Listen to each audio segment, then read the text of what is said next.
자, 여러분들 오늘 또 우리 할 거 해야죠. 오늘 문제 들어갑니다. 오늘 여러분하고 같이 풀어볼 문제는 이제 수사경찰 파트인데 아동학대 범죄입니다. 아동학대 범죄 처벌특례법 해가지고 이걸 보자고요. 그러면 지문 하나씩 분석하겠고요. 여러분, 아동학대 범죄는 당연히 아동학대 범죄 처벌특례법이 우선 적용됩니다. 당연한 거죠. 근데 만약에 그게 성폭력 범죄 처벌특례법이나 아청법에서 처벌이 더 세.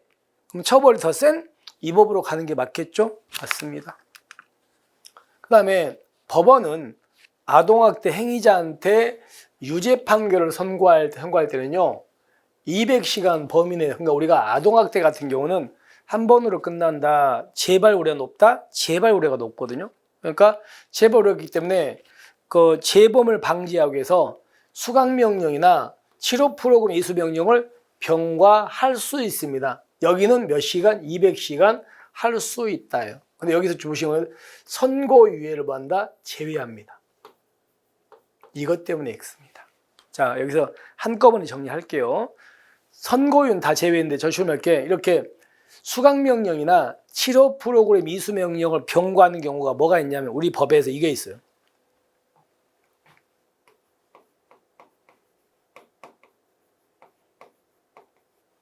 가정폭력 있습니다. 가정폭력. 그 다음에 이제 아동학대. 아동학대. 그 다음에 스토킹. 스토킹 범죄. 그 다음에 성폭력 범죄 처벌특례법, 성폭력 범죄. 그리고 이제 아청법 있죠? 아동청소년 성보호법이 아청법에 나와 있는 거. 이렇게 나눠가지고요. 가정폭력 범죄 처벌특례법이나 아동학대 범죄 처벌특례법이나 스토킹 범죄 처벌특례법은 여기는 재범을 막기 위해서 여기는 200시간. 200시간 이런 수강명령이나 치료 프로그램 이수 명령을 병과할 수 있습니다. 그런데요, 성폭력 범죄라든가 아청법에 있는 범죄들 있죠? 이런 범죄는 예방을 위해서, 재범 방지를 위해서 500시간입니다. 500시간 수강명령이나 치료 프로그램 이수 명령을 여기는 병과해야 된답니다. 이렇게 해가지고 여러분들은 두 개로 나눠가지고 한꺼번에 정리하시면 돼요. 여전히 둘 다 선고유는 다 제외입니다. 아시겠죠? 이렇게 해가지고 하나로 정리합시다. 일단 이거는 이것 때문에 X예요. 아셨죠? 넘어갑니다. 그 다음에 아동학대 범죄 신고를 접수한 사법경찰관리나 아동학대 전담 공무원은 아동학대 범죄가 행하여지고 있는 것으로 신고된 현장에 출입해서 질문 같은 거 할 수 있는 거 맞아요. 근데 문제는요, 여기 하나는 게 아니고 피해 아동을 보호하기 위해서 필요한 장소도 들어갈 수 있습니다. 여기도 들어갈 수 있어요. 그래서 이렇게 돼 있어요. 그냥 들어보세요.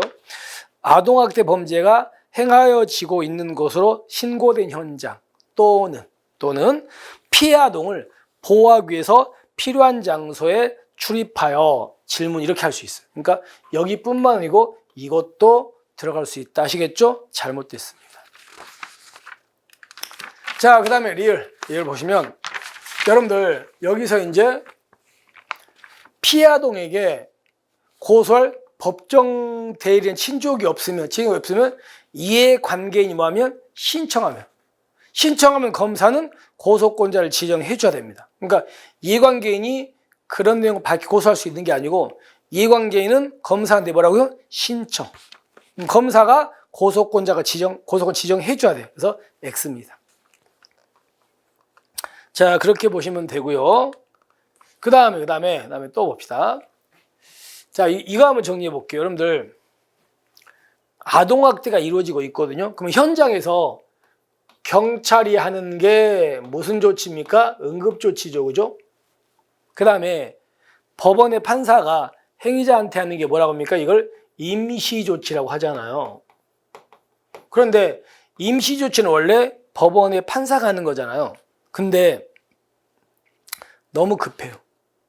그래서 법원의 결정을 받을 시간이 없으면 임시조치를 누가 해버립니까? 긴급임조치라고 경찰이 해버릴 수 있잖아. 그럼 정리해 볼게요. 너무 급할 때 경찰이 할 수 있는 긴급 임시 조치는 몇 가지입니까? 3가지죠. 3가지밖에 경찰이 못해. 긴급할 때. 그럼 어떤 거냐면, 자 보세요. 사법경찰관은 응급조치에도 불구하고 아동학대 범죄가 재발 우려가 있고 긴급을 요하여 법원의 결정을 받을 수 없다는 직권이나 신청에 따라서 이렇게 하는 게 바로 뭐라고요? 긴급 임시 조치인데, 첫 번째가 긴급 임시 조치는 첫 번째가 뭐냐면 피해 아동 또는 가정 구성원의 주거로부터 퇴거든 격리할 수 있는 거 맞습니다. 하나. 두 번째가 100m 이내 접근 금지도 할 수 있는 거 맞습니다. 그리고 세 번째가 뭐예요?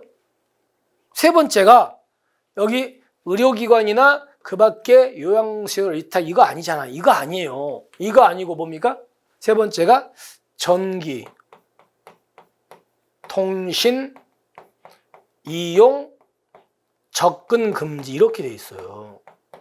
이렇게 할 수 있다는 거 기억하시면 됩니다. 아시겠죠?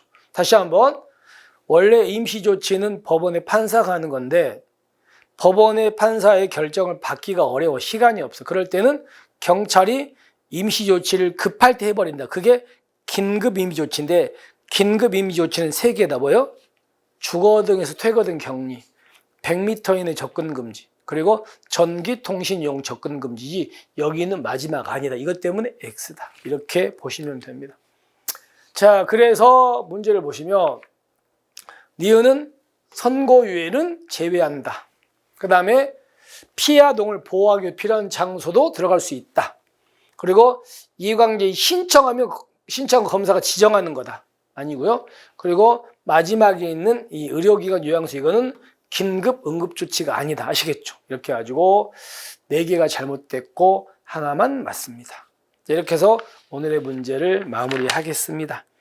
자, 여러분들 이제 제가 수사경찰은요, 이제 한 문제만 더 낼 거거든요. 내일 있죠. 내일에 우리가 이제 스토킹 범죄. 이 부분도 좀 다룰 게 있어서 그 부분을 하고 이제 뒤로 경비경찰로 넘어가겠습니다. 여러분들 오늘 고생하셨습니다. 고생하셨고요. 자, 힘냅시다. 힘내시고 마무리 잘 하시고 우리는 내일 뵐게요. 수고하셨습니다.